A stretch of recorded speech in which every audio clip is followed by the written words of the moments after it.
오늘 말씀은 디모데후서 3장 13절에서 17절까지 말씀입니다.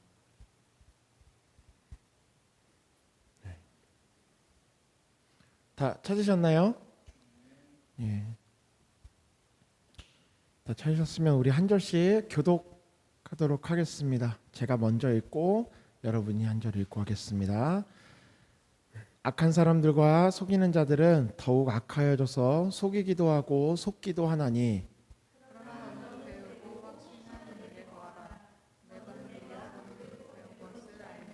또 어려서부터 성경을 알았나니 성경은 능히 너로 하여금 그리스도 예수 안에 있는 믿음으로 말미암아 구원에 이르는 지혜가 있게 하느니라. 모든 성경은 하나님의 감동으로 된 것으로 교훈과 책망과 바르게 함과 의로 교육하기에 유익하니. 함께 읽겠습니다. 시작. 이는 하나님의 사람으로 온전하게 하며 모든 선한 일을 행할 능력을 갖추게 하려 함이라. 아멘. 예, 우리 같이 힘있게 말씀의 제목을 읽어보도록 하겠습니다. 시작. 예, 말씀의 능력이 나타나는 그리스도인입니다. 우리 앞뒤 사람과 함께 이렇게 인사해 볼까요? 하나님의 능력이 나타나기를 축복합니다. 다시 한번 해볼까요? 말씀의 능력이 나타나기를 축복합니다. 예, 이 기독교는 이 다른 종교와 다른 부분이 하나가 있는데, 이 모든 종교에는 종교의 어떤 성립이 되기 위해서는 세 가지 그 요소가 필요해요. 혹시 뭔지 아세요? 첫 번째 제일 중요한 게 뭐예요? 종교가 되려면 신이 있어야죠. 그렇죠? 누굴 믿을 거냐. 두 번째는 예, 성도가 있어야 돼요. 안 믿는 사람이 없으면 애매하죠. 신이 혼자서 막 나타나 내가 신이다. 아무도 막 없는 데서 혼자 외치면 좀 그렇잖아요. 마지막으로 뭐가 필요할까요? 사후세계. 뭐가 필요하죠? 경전이 필요하죠. 이제 이게 원래 종교의 3대 그 요소입니다. 그래서 뭐 우리는 성경책이 있고 뭐 코란이 있고 뭐 불교에도 여러 가지 막 그런 경전들이 있죠. 그리고 종교에는 대부분의 종교에는 무엇이 필요하게 되냐면은 사제가 필요합니다. 사제, 성직자라고 하죠. 성직자가 왜 있죠? 성직자의 역할이 뭐죠? 제사. 예. 자, 제사를 왜 해요? 예배. 자, 제사, 예배를 왜 해요? 뭘 위해서 하는 거죠? 신을 위해서 해요? 그렇게 순수한 인간이 아니죠. 예. 뭘 바랄까요? 그러니까 인간이 뭔가를 신으로부터 무언가를 얻기를 원하는 거예요. 궁극적으로. 자, 그러면 궁극적으로 얻기 위해서 제사를 하는데 왜 중간에 성직자, 사제, 뭔가 샤먼 이런 게 왜 낄까요?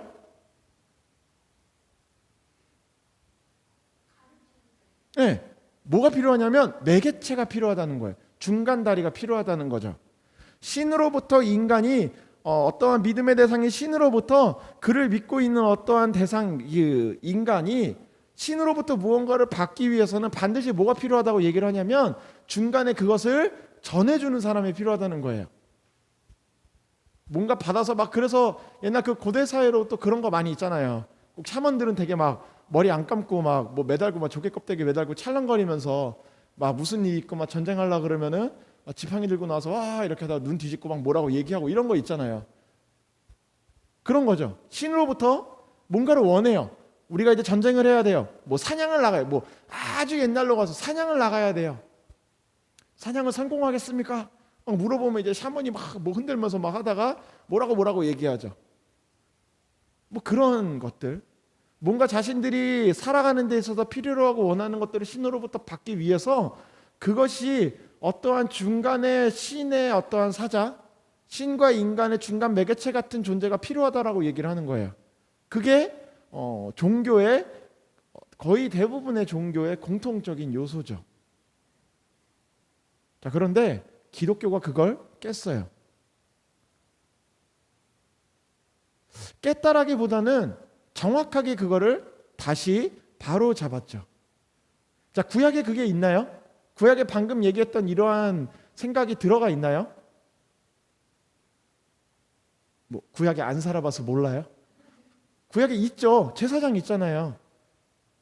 구약에는 하나님의 뜻을 누가 받아요? 기름 부음 받은 자가 받아요. 그래서 제사장, 선지자, 사사, 왕 이런 사람들이 받죠. 그 기름 부음 받은 자, 그러니까 지도자와 제사장과 선지자들이 받는다는 겁니다. 그래서 그들이 그걸 받아서 백성들 가운데 알려주죠. 하나님이 이렇게 말씀하셨다. 모세는 막 십계명 돌판에 막 새겨가지고 와가지고 알려주고, 뭐 선지자들은 막 해가지고 막 외치잖아요. 뭐 하나님이 뭐 이스라엘을 망하게 하신다. 뭐 하나님께 돌이켜라 이런 이야기들을 그들을 통해서 한다는 거죠. 자, 그런데 그것이 신약으로 넘어오며 예수 그리스도의 등장과 함께, 정확히 말하면 예수 그리스도의 그 죽으심과 함께 그것이 이제 해결되었죠. 그래서 예수님이 죽으실 때 성전에 무슨 일이 일어나죠? 성전에 회막이 찢어집니다.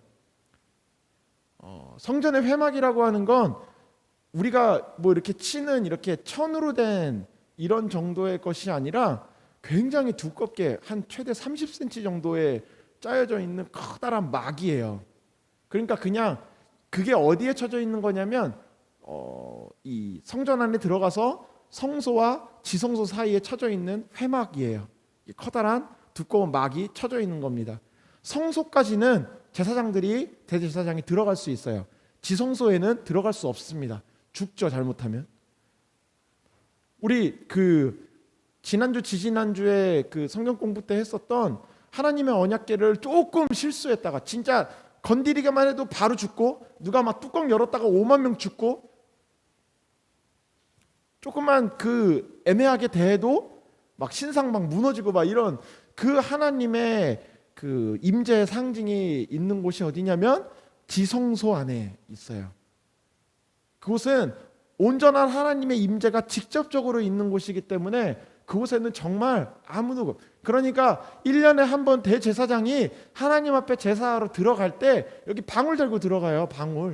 방울을 하나 달고 끈을 허리에 끈을 메고 방울을 달고 들어가죠.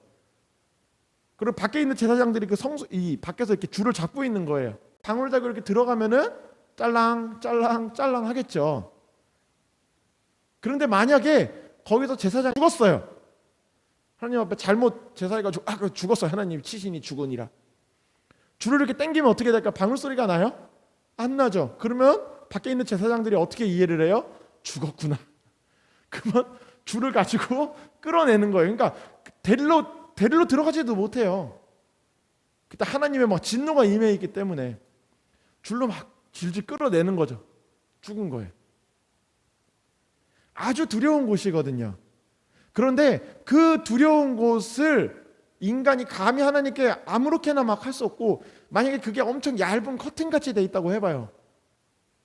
바람만 잘못 불어도 그게 벌럭 해가지고 지성소가 확 드러났어요. 거기 있던 제사장은 바로 죽죠.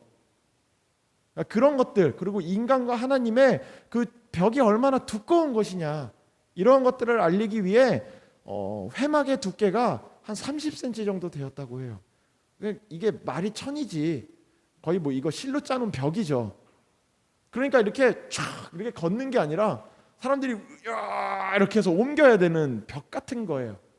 근데 그게 예수님의 죽으심과 함께 성전의 회막이 위에서 아래로 찢어져 버리죠. 쫙. 뭐가 드러나요? 지성소가 드러납니다. 그때부터 어떻게 되냐면 인간이 예수 그리스도의 이름으로 그 회막과 함께, 그리스도의 몸과 함께 회막을 찢으심으로 말미암아 예수 그리스도의 그 죽으심, 그 예수 그리스도의 피 흘리심을, 그 은혜를 입은 자라면 하나님께 직접 나올 수 있게 되었다라는 거예요. 아주 중요한 겁니다. 이것이 그냥 기독교 안에서만이 아니라 이것은 종교적인 의미의 전 세계 그 종교사로 보았을 때 아주 놀라운 일이에요. 어떻게 인간이 중간에 매개체를 거치지 아니하고 어떠한 샤먼과 제사장을 거치지 않고 인간이 신에게 직접 나가냐는 거죠. 그런데 이때부터 가능해진 거예요. 누구든지 그 십자가와 함께 그 회막과 함께 찢기심을 당한 그리스도로 말미암아 인간이 하나님께 바로 나아갈 수 있게 되었다라는 겁니다. 놀라운 은혜가 우리에게 주어진 거죠. 자, 그리고 나서 이제 우리에게 은혜가 임했어요. 은혜가 주어졌습니다. 그리고 우리가 제사장, 어떤 성직자를 통해서가 아니라 내가 직접 하나님께 나아가 하나님의 말씀을 내가 들을 수 있게 되었어요. 그러니까 하나님께 직접 나아가게 된 걸로 인해서 얻게 되는 것이 무엇이에요? 막 신의 힘이 막 임해요, 막 깃들어요. 이런 것이 아니라 하나님 앞에 나아가 인간인 우리가 하나님의 성령으로 말미암아 하나님의 말씀, 하나님의 마음을 우리가 직접 받을 수 있게 된 거예요. 그러니까 구약에는 그 사람들이, 백성들이 하나님의 마음을 직접 받아서 그 마음을 가지고 나아갈 수가 없었다는 거죠. 그 마음은 지도자 한 명이 받는 거예요. 그걸 지도자가 받아서 선포하면 그들의 마음이 다 같이 되게 신기하죠. 용감해져요. 그런데 이제는 그것이 아니라 내가 직접 하나님 앞에 1대1로 나아가 하나님의 마음을 받아서 마치 구약시대의 선지자와 제사장과 왕과 같이 그들의 하나님의 마음이 그들 가운데 임하여서 지금 하나님이 이 일 가운데 나에게 뭐라고 하시는구나, 하나님이 내 삶 가운데 어떻게 하고 계시는구나, 이러한 직접적인 그 마음을 알 수 있게 된다는 거죠. 여러분, 구약에 보면 제사장과 선지자들과 왕의 삶을 보면 하나님이 굉장히 세밀하게 말씀하세요. 그러니까 뭉뚱그려 그냥 내가 너 사랑한다 이 정도가 아니라는 거죠. 뭐 예를 들면 출애굽이나 이 왕정기 시대에 전쟁하는 거 보면 하나님이 그들에게 야 그냥 무조건 달려가 내가 알아서 죽일게 이렇게 하실 때도 있지만, 하나님이 굉장히 세밀하게 그 전쟁해야 되는, 이 준비해야 되는 일종의 작전 같은 걸 아주 상세하게 말씀하실 때도 있어요. 너 이렇게 돌아서 이곳에서 누가 이렇게 지나갈 때 무슨 소리가 나거든 그때 전쟁을 시작해라, 이렇게 얘기하실 때도 있거든요. 우리가 아주 잘 알고 있는 보라, 처녀가 잉태하여 아들을 낳으리니 그 이름을 임마누엘이라 하라. 우리가 이것을 그리스도에 대한 그 예언이라고 알고 있죠. 근데 이것이 그리스도에 대한 예언이기도 하지만, 구속사적 예언이기도 하지만, 실제로 그 시대에 하나님이 그 왕에게 선지자를 통하여 말씀하신 예언이에요. 너희의 시대에 너희가 지금 바벨론과 전쟁하고 있는데 그때의 처녀가 아이를 낳을 것인데 그 아이가 태어나면 이름을 임마누엘이라 하라. 그때에 내가 너희로 하여금 승리하게 하겠다. 이 얘기가 나오거든요. 그러니까 얼마나 세밀하고 직접적이고 돌려 말하지 않는 그 하나님의 그 음성이, 하나님의 인도하심이 그 당시 선지자와 제사장과 왕들 가운데 있었다라고 하는 거죠. 그런데 그것이 그리스도께서 죽으심으로 말미암아 우리에게 직접적으로 주어졌다라는 거예요. 그러니까 우리도 그리스도의 그 찢기신 이름, 그 찢기신 피의 은혜를 가지고 하나님 앞에 나아갈 때 하나님이 우리에게 마치 구약시대 제사장과 선지자들과 왕에게 그렇게 세밀하고 직접적으로 말씀하셨던 것처럼 우리에게도 말씀하신다는 겁니다. 그 하나님의 마음과 음성이 주어지는 여러분 되기를 축복합니다. 우리의 마음은 우리가 그 종교를 믿는 것은, 하나님을 믿는 것은, 기독교를 믿고 그리스도인이라고 하는 것은 그냥 뭉뚱그려져서 그냥 하나님 잘 믿으면 마치 그냥 권선징악이 되고 내 삶에 되게 좋은 일들이 많이 생겨나고 내 삶이 잘 풀려나가는 것이 아니라, 내 삶이 잘 풀리고 못 풀리고 그냥 뭉뚱그려진 큰 길 정도가 아니라 그 길 사이사이에 나타나는 아주 세밀한 하나님의 인도하심이 있다라는 거예요. 그러니까 우리가 예수 그리스도를 믿음으로 인해서 우리가 믿는다라고 한다면 우리가 소망해야 하는 것이 무엇이냐면, 내가 예수 믿으니까 내 삶이 좀 평탄하다가 어려움이 좀 잘 극복되다가 내가 좀 편안한 마음으로 살다가 죽으면 천국 가야지, 이런 정도. 아니면 거기서 조금 더 나아가서 내가 살면서 예수님과 좀 친하게 지내고 내 마음에 평안함이 있어서 그렇게 살아가는 것 정도가 아니라는 거죠. 그러니까 그것이 나쁘다는 것이 아니라 그게 전부는 아니라는 거예요. 예수님을 믿으면 믿을수록 성령께서 우리 마음에 오셔서 우리의 마음을 차지하면 차지할수록, 성령의 임재가 깊어지면 깊어질수록 우리의 삶에는 어떠한 변화가 나타나냐면 우리의 삶에 점점 세밀한 부분까지 하나님의 인도하심이 나타난다는 거죠. 그러니까 사무엘을 보자고요. 사무엘이 성전에서 옛날 성전에는 하나님이 불을 꺼지게 하지 말아라, 기도의 불이다 했었던 그 불이 있어요. 등잔이 있어요. 거기에 밤마다 가가지고 불을 계속 기름을 채워줘야 돼요. 그리고 막 바람 불고 막 이러면은 꺼지지 않도록 막 불도 보호해주고 막 이렇게 해야 되는 게 있어요. 꺼지면 큰일 나거든요. 거기 막 기름을 채워준 그거를 사무엘이 했어요. 그게 사무엘이 한 5살 정도 때부터 엄마 한나로부터 떨어져서 엘리 제사장과 함께 하나님의 회막에서 지내게 됩니다. 근데 하나님이 어느 날 사무엘을 불러요.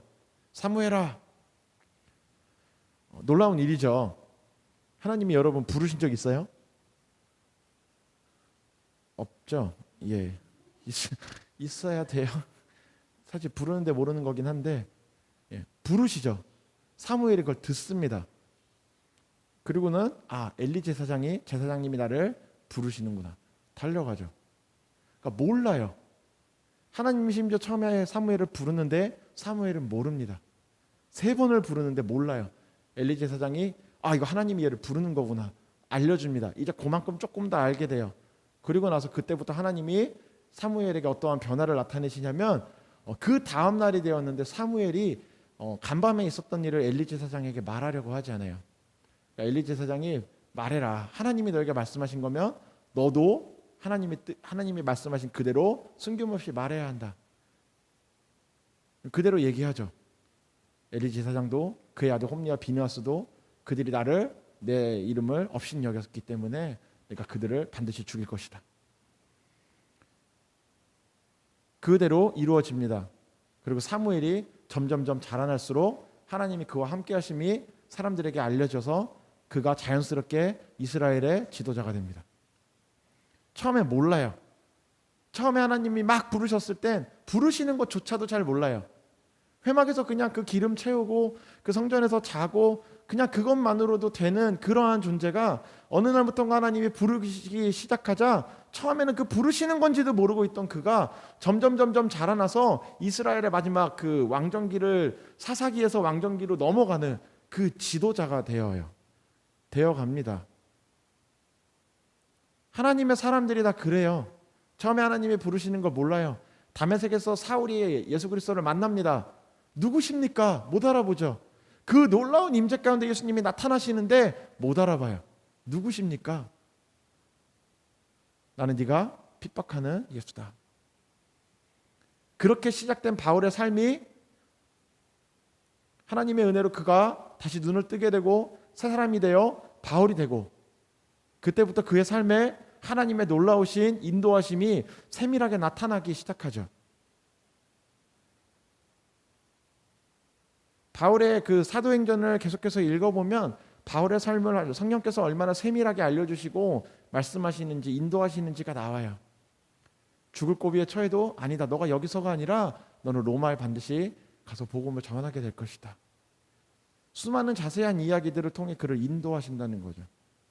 그러니까 우리가 지금 예수 그리스도를 믿고 있다면 우리의 삶에도 어떠한 일이 반드시 일어나야 되고 일어날 수 있는 것이냐면 성경에 나오는 사람들과 같이 하나님의 그 사람들과 같이 기름 부음 받은 자들에게만 허락되어졌었던 그 놀라운 하나님의 인도하심이 우리의 삶에도 일어날 수 있다라는 거죠. 좀 더 강하게 얘기하자면 일어나야만 한다는 겁니다. 또 다른 종교와 기독교의 차이가 이 고대 종교들 안에서는 그 안에서 뭔가 더 뛰어난 사람이 나와요. 옛날 그 고대 시대에는 구루라고도 하고 샤먼이라고 많이 얘기하는 뭔가 그들보다 소위 말해 좀 영빨이 좀 세고 영성이 깨어 있고 신과 좀 더 가깝고 이러한 사람이 나타나죠. 사람들 가운데 한 명이 이렇게 툭 튀어나오는 사람이 생겨요. 그럼 그 사람이 지도자가 되는 거예요. 그런데 성경에서는 그렇게 이야기하지 않아요. 성경에서는 인간을 그렇게 나오다 그 중에 한 놈은 좀 괜찮은 놈이 있다 이렇게 얘기하지 않고 처음에 시작을 이렇게 시작합니다. 의인은 없으니 하나도 없다. 다 똑같다는 거예요. 다른 종교에서는 뭔가 지도자가, 깨달음을 얻은 자가 있어요. 뭔가 어떠한 경지에 이르는 자가 있어요. 어떤 뭔가 능력을 갖춘 사람이 나타나요. 그래서 그를 신이 막 이렇게 해가지고 그가 신에게 막 나아가서 점점 자라나서 그가 뭔가 종교적 지도자가 되고 깨달음을 얻은 자가 되어서 사람들에게 인정을 받아요. 그리고 그렇게 되어 가라고 이야기를 합니다. 근데 기독교에서는 그 모든 것들을 처음부터 부정하고 시작을 해요. 어떻게 사람 안에 선한 자가 있냐? 의인은 하나도 없다. 너네들 다 똑같은 사람들이야. 아무리 너희들 안에 놀라운 뭔가 막 뛰어나 보이는 사람이 있다 할지라도 그 사람도 다 시작점은 같다는 거예요. 모두 다 그 존재 자체가 똑같은 죄인으로 시작하는 인간, 스스로를 구원할 수 없는, 남은커녕 스스로도 구원할 수 없는, 다 똑같은 죄인으로 시작하는 희망 없는 존재들이라고 시작을 한다는 거죠. 모든 인간을 그렇게 동일선상에 세워버립니다. 그리고 그 동일선상에 있는 아무 희망 없는 인간들을 끌어올리는 것을 뭐라고 얘기하냐면 은혜라고 이야기를 해요. 이것이 다 이 타 종교와의 아주 큰 차이입니다. 그래서 기독교를 부활의 종교, 생명의 종교, 은혜의 종교라고 하는 거예요. 다른 종교에는 은혜가 없어요. 신이 인간을 위해 은혜를 베풀어서 은혜로 말미암아 거저 아무런 대가도 없이 구원을 베풀어 주고 신이 직접 그들과 인격적인 친밀함을 갖게 되는 종교가 없어요. 인류사에 그런 종교가 나타나지를 않습니다. 어떻게 신이 인간의 모습으로 직접 자기가 낮아진 인간의 모습으로 나타나서 그것도 인간들 중 안에서도 가장 낮은 인간의 존재로 태어나서 그 인간을 위해 죽고 핍박받고 대신 그 죄를 다 짊어져서 죽어서 나머지 인간들을 살리려고 하는 그러한 신과 인간의 관계가 어디 있냐는 거예요. 없어요. 지금까지 인류사에 나타났던 종교 중에 신이 인간을 희생해서 그들을 위해 은혜를 베풀었던, 그렇게 구원의 길을 열었던 종교가 없어요. 우리가 믿고 있는 기독교, 예수 그리스도를 믿는 이 기독교 안에는 그 하나님의 은혜가 숨어 있고 그 은혜로 말미암아 아무런 희망도 태어날 때부터 그 누구도 타고나는 것이 아니라 아예 태어나는 것 자체를 희망 없게 태어난 모든 인간들의 그 존재가 하나님 신의 직접적인 이 땅에 오심으로 말미암아 그 은혜로 말미암아 구원을 얻을 수 있는 방법이 오직 그 하나의 은혜의 손길로만 가능하게 되어진, 그러니까 태어나기를 어떻게 태어났든 그들의 환경이, 그들의 자라나는 그 어떠한 여건이, 그의 어떠한 재능과 재주와 그의 어떠함으로 말미암아서라도 인간은 절대 스스로의 힘으로 구원의 길을 얻을 수 없는, 그렇기 때문에 내가 아무리 세상 말로 못나게 태어나고 아무리 부족하게 태어나고 연약하게 태어나고 아무리 희망 없는 사람으로 태어났다 할지라도 그들이나 왕궁에서 태어나 모든 것을 갖추고 태어난 사람이나 그들에게 은혜로 말미암아 구원을 얻게 되는 것은 동일하다는 거죠. 예외가 없다는 거예요. 구원이라고 하는 것에 그 누구도 예외적으로 적용되지 않는다는 겁니다.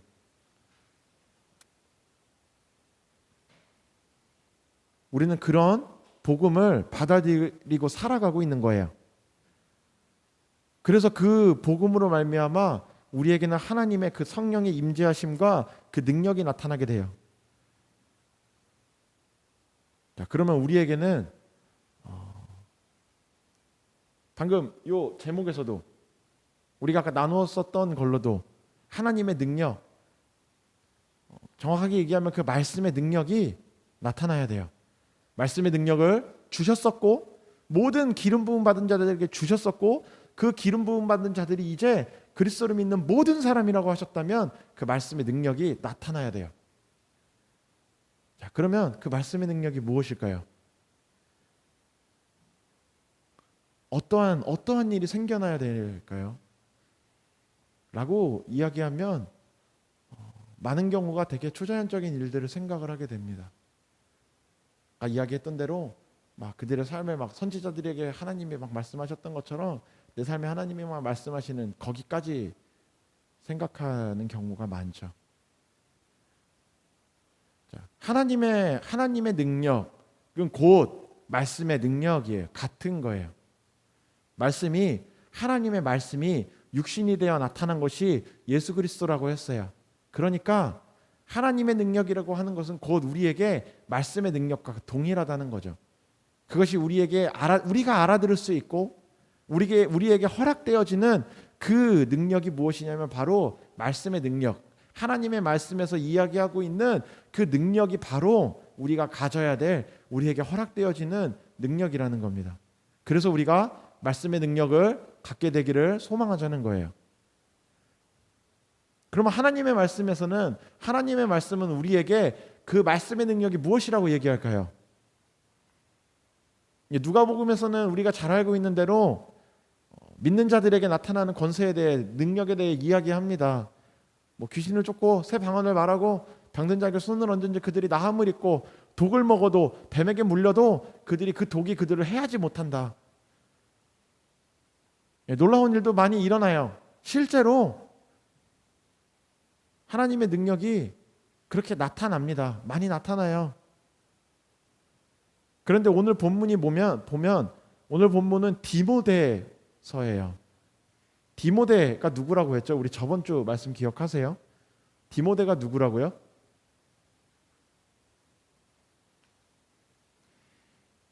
예, 바울의 아들이에요. 바울의 양아들이죠. 바울의 그 영적 아들이라고 합니다. 그런데 바울의 서신이 일반 서신과 옥중 서신과 목회 서신 이렇게 많이 얘기를 하는데, 옥중 서신은 바울이 이 감옥 안에 갇혀가지고 쓴 것이 있고, 그 다음에 이 목회 서신이라고 하는 게 있어요. 목회 서신은 바울이 자신의 그 목회 그 교회를 끌어가는, 교회를 가르치고 교회를 세워가는 데 있어서 필요한 것들을 가르침으로 적어놓은, 그 중에 대표적인 것이 뭐냐면 디모데 전후서예요. 바울이 디모데에게 내 아들 디모데야, 그러니까 디모데는 목사였거든요. 안수받아 그가 목사가 됩니다. 너가 교회를 치리하고 교회를 섬기는 데 있어 너가 목회자로 설 때에 너가 이렇게 해야 될 것이다. 이것을 명심해라. 이것을 잊지 말아라. 이것이 가장 중요한 것이, 이러한 것들을 적어놓은 것이 디모데전서, 디모데후서, 목회서신의 아주 중요한 책이죠.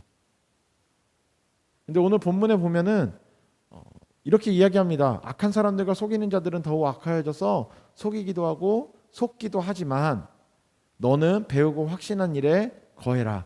너는 내가 누구에게서 배웠는지를 알고 있다. 먼저 그 세상으로부터 거룩하게 구별되라고 이야기합니다. 12절에 보면, 우리 본문 앞절에 보면 그리스도 예수 안에서 경건하게 살고자 하는 자는 박해를 받는다. 그리고 그 박해를 누가 박해를 하게 되냐면 악한 사람들과 속이는 자들이 더욱 악하여져서, 그러니까 악한 사람들과 속이는 자들이 그들을 계속 속이고 속아서 계속 그 안에서 그 박해가 나타나요. 진리로부터 멀어지게 하는 박해가 나타난다는 거예요. 그러니까 속이는 것. 오늘 아침인가 어제 저녁인가 평안이가 요즘 그 성경 동화에 엄청 재미 들렸어요. 그런데 그 마귀에게 시험 당하신 예수님 이 책을 이제 막 한참 보고 있는데 오늘 저한테 그러더라고요. 아빠, 마귀는 거짓말을 진짜 잘하는 것 같아요. 이렇게 얘기를 하더라고요. 놀랍죠. 때는 저보다 나은 것 같아요. 그래서 맞아, 평안아. 마귀는 우리를 속여서 죄를 짓게 만드는 거야. 이렇게 얘기했습니다. 예수님이 마귀를 뭐라고 하냐면 거짓의 아비라. 디모데에게 바울이 오늘 뭐라고 얘기하냐면 속이는 자들이 너희를 속이는 것이 박해라고 얘기를 해요. 칼로 찔러 죽이는 것, 막 교회를 불태워가지고 죽이는 것, 이것이 박해가 아니라 속이는 자들이 서로 속이다가 너희까지도 속여버릴 것인데 그것이 바로 박해라는 거예요. 진리를 속여서 진리로부터 너희를 멀어지게 하는 것이 속이는 것이라고 이야기하고, 그것이 바로 박해라고 이야기하고 있습니다. 교회에 대한 박해는 교회를 속이는 거예요. 속는 순간부터 우리는 죄와 가까워지게 된다는 거죠. 15절에 보면 그 디모데에게 뭐라고 하냐면 너가 또 어려서부터 성경을 알았나니 성경은 능히 너로 하여금 그리스도 예수 안에 있는 믿음으로 말미암아 구원에 이르는 지혜가 있게 한다. 그리고 16절에 모든 성경은 하나님의 감동으로 된 것으로 교훈과 책망과 바르게 함과 의로 교육하기에 유익하니 17절에 이는 하나님의 사랑으로 온전하게 하며 모든 선한 일을 행할 능력을 갖추게 하려 함이라. 하나님의 말씀이 그러니까 세상은 우리를 속임으로 말미암아 교회를 박해하고 교회를 무너뜨리고 교회를 분열시키려고 한다는 거예요. 그것이 세상의 박해인데 그것을 우리가 이겨낼 수 있는 것이 무엇이냐면 우리가 가지고 있는 하나님의 말씀이 나오고 있는 하나님의 지혜라는 구원에 이르는 지혜라는 거죠.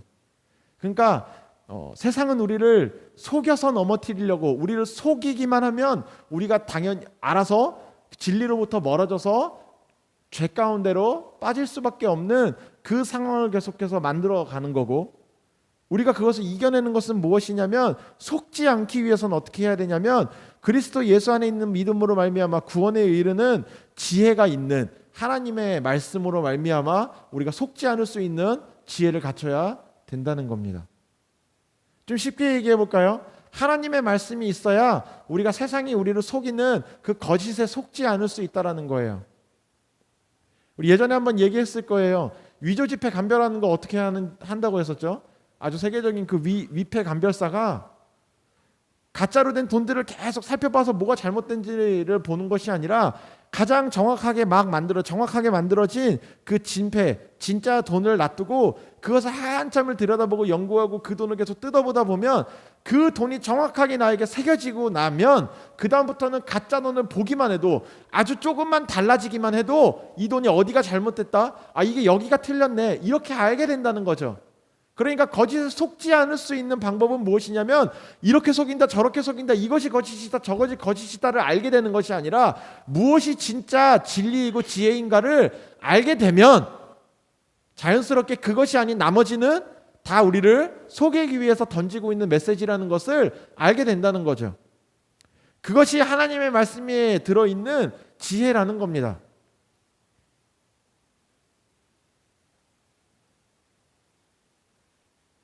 16절에 하나님의 모든 성경은 하나님의 감동으로 되었고 이렇게 해서 유익하고 17절에 하나님의 말씀 하나님의 사람으로 온전하게 하고 모든 선한 일을 행할 능력을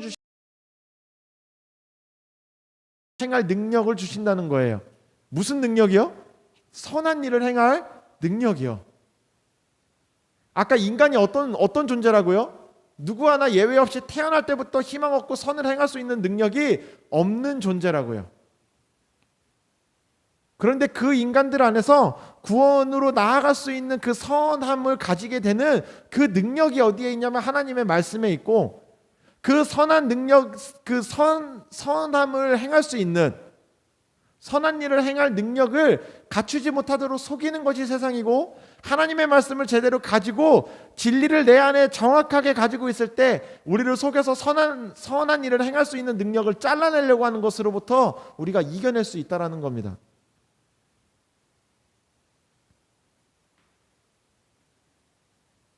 하나님의 말씀을 우리의 마음에 가지고 있어야 된다는 거예요. 정확하게 새겨야 된다는 겁니다. 그럼 하나님의 말씀을 우리 안에 새긴다는 것이 무슨 의미냐는 거예요. 유대인처럼 다 외워야 돼요? 성경 외우시는 거 있으세요?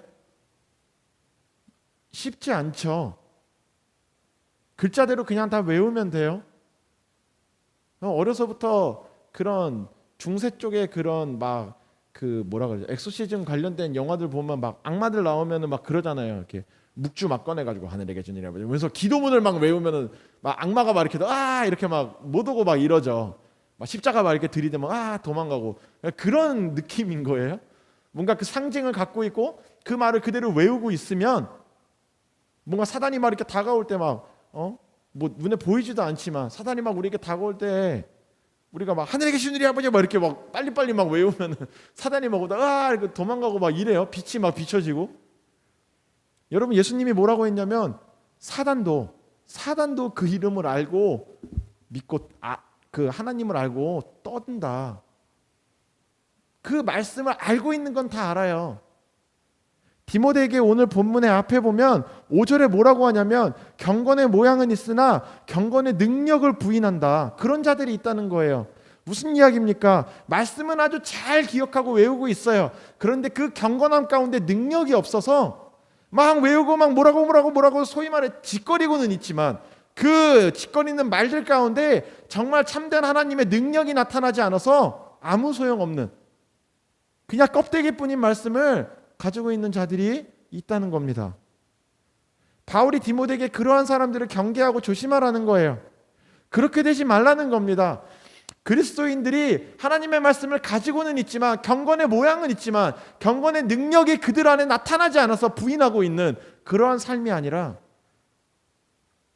선한 일을 행한 능력, 하나님의 말씀이 그들 안에 정말 살아있는 사람이 되라는 겁니다. 우리 지난주 이 성경 공부 때 이야기했었던 다시 또 물어볼까요? 그때 소그룹 있었던 분들은 대답을 해보세요.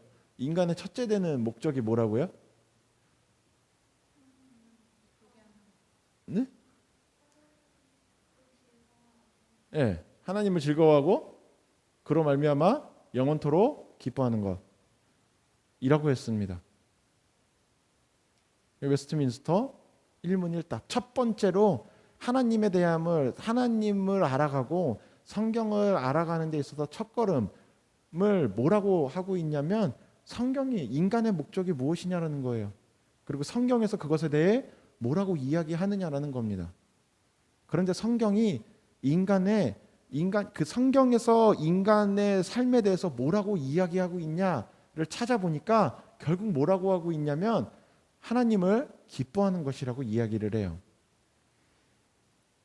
우리 예전에 이야기했었던 히브리서에 믿음이 없이는 하나님을 뭐 하지 못한다고요? 기쁘시게 하지 못한다 그랬어요. 그때 우리가 어떠한 말씀을 나눴었냐면 우리는 하나님을 만족시키고 하나님을 뭔가 이렇게 띄워주고 하나님을 뭔가 높여드리고 이러한 것이 우리의 예배의 목적이 아니라 우리의 예배의 목적은 단 하나다. 하나님을 기쁘시게 하는 거라고요. 기쁘시게 하면 그것이 하나님을 만족시켜 드리는 것이고 그것이 하나님을 예배하는 것이라고 했어요. 우리 안에 하나님을 기뻐하는 마음, 하나님을 기뻐하는 것이 너희의 힘이라. 성경에서는 끊임없이 인간의 목적에 대해 어떻게 살아가라고 이야기하냐면 하나님을 기뻐하는 삶을 이야기합니다. 하나님에 대한 것들로 인하여 그래서 우리가 수요일에 나눴던 이야기가 뭐였어요? 하나님을 기뻐했던 적이 있냐고요. 그러니까 하나님이 주신 어떠한 일로 말미암아 기뻐하는 것과 하나님으로 말미암아 기뻐하는 것이 다르다고 얘기했었잖아요. 내가 하나님께 어떠한 기도를 했습니다. 하나님 나를 이렇게 도와주십시오. 근데 하나님이 이것에 대해서 응답하셨어요. 그래서 내가 이야 하나님이 나에게 응답하시는구나 해서 기뻐하는 것과 그것은 하나님을 기뻐하는 것이 아니라 정확하게 얘기하자면 하나님이 나에게 하신 하나님의 어떠함으로 인하여서 내가 기뻐하는 거예요. 하나님이 하신 일로 말미암아 나에게. 그런데 우리가 하나님을 기뻐한다는 것은 무엇이냐면 하박국의 고백과 같이 내가 하나님께 열심히 기도했습니다. 하나님께 열심히 헌신했어요. 하나님께 열심히 내 힘을 다해서 다 나아갔어요. 그런데 무화과 나무 잎이 마르고 포도 열매도 열리지 않고 감람나무에 소출이 없어지고 외양간에 송아지가 없어져도 내가 뭐 하는 거예요? 여호와로 인하여 기뻐하는 것이요.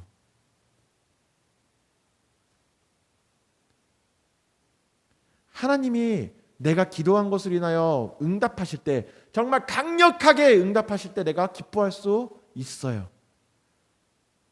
그런데 정말 우리가 하나님을 기뻐하는 것은 내가 하나님께 기도하고 응답하시지 않아도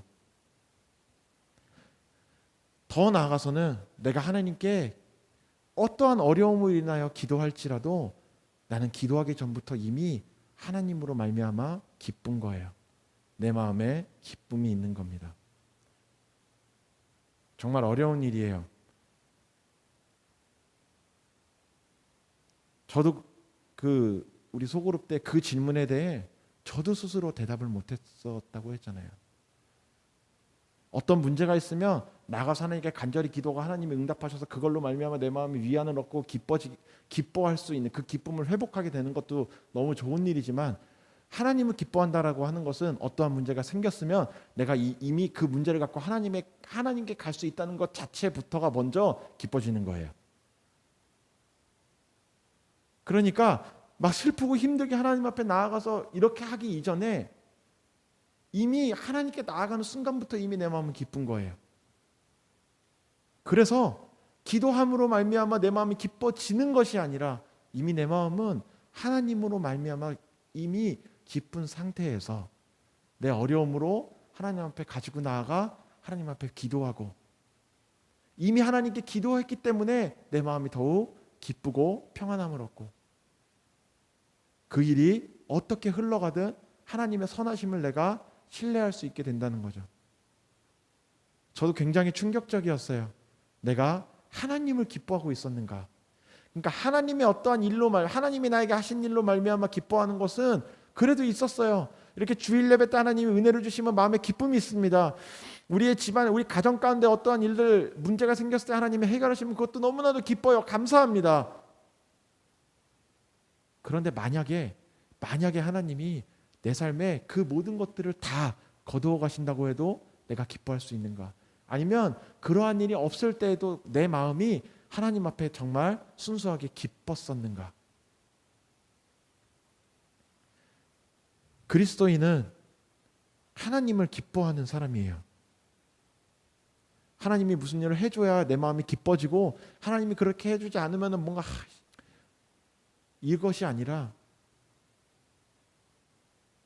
그냥 하나님의 그 존재 자체가 나에게는 기쁨이 돼야 되는 겁니다. 그것이 무엇이냐면 항상 기뻐하라. 그렇게 하나님을 항상 내 마음에, 하나님을 내가 기뻐하는 마음을 가지고 있을 때 하나님 앞에 항상 기도할 수 있고, 그 일이 어떻게 흘러가든 내가 범사에 감사할 수 있게 되는 거예요. 여러분, 하나님의 말씀의 능력이 이 오늘의 제목처럼 말씀의 능력이 나타나기를 축복합니다. 다른 것이 아니라 우리의 마음에 기쁨이 회복돼야 돼요. 하나님을 기뻐함.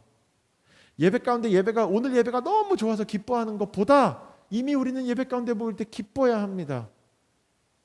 하나님이 우리 가운데 뭔가 놀라운 일을 행하셔서 기쁜 것보다 우리가 이곳에서 하나님께 예배할 수 있음이 우리에게는 그냥 기뻐야 해요. 이미 이 자리에 올 때부터 우리의 마음은 기뻐져야 합니다.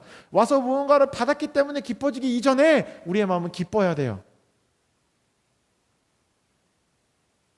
제가 지난 수요일에 이 이야기를 나누고 며칠 동안을 계속 묵상을 해봤어요. 제 삶의 문제는 그거였어요. 기쁨이 없어요. 하나님이 제 삶에 은혜는 계속 주셨어요. 내 삶의 어려움을 하나님이 해결하셨고, 하나님 앞에 기도할 때 은혜를 베푸셨고, 예배 가운데, 우리의 가정 가운데, 나의 개인적인 삶에, 내 마음에 하나님이 은혜는 계속 베푸셨어요. 여러분도 그러할 거예요. 여러분이 하나님 앞에 기도할 때 하나님이 은혜를 베푸셨을 거예요. 그런데 우리가 그 은혜로 말미암아가 아니라 내 마음이 정말 하나님으로 말미암아 그냥 기뻤던 적, 이게 언젠지를 우리가 기억해 보자는 겁니다. 그것이 진정한 말씀의 능력이에요. 그 기쁨을 가지고 있는 사람이 정말 말씀의 능력을 가지고 있는 사람이라는 거예요. 귀신을 못 쫓아도, 병든 사람을 못 고쳐도, 내 삶에 놀라운 기적의 일들이 막 나타나지 않아도 내가 하나님으로 말미암아 기뻐하고 있다면, 여호와를 기뻐하는 것이 너희의 힘이라고 하신 그 말씀이 우리에게 능력이 되는 겁니다. 그런 사람을 세상에 감당할 수 없는 거예요.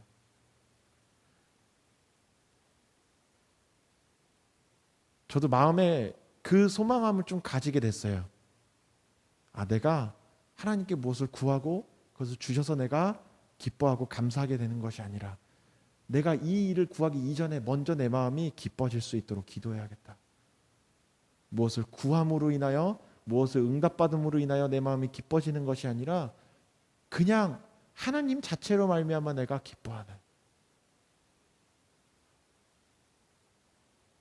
예배가 좋아서 내가 기뻐졌었던 건가? 아니면 내가 너무 기쁘기 때문에 그 말씀이 더 은혜가 되었던 것인가? 여러분, 하나님이 주시는 은혜를 경험하기를 축복합니다.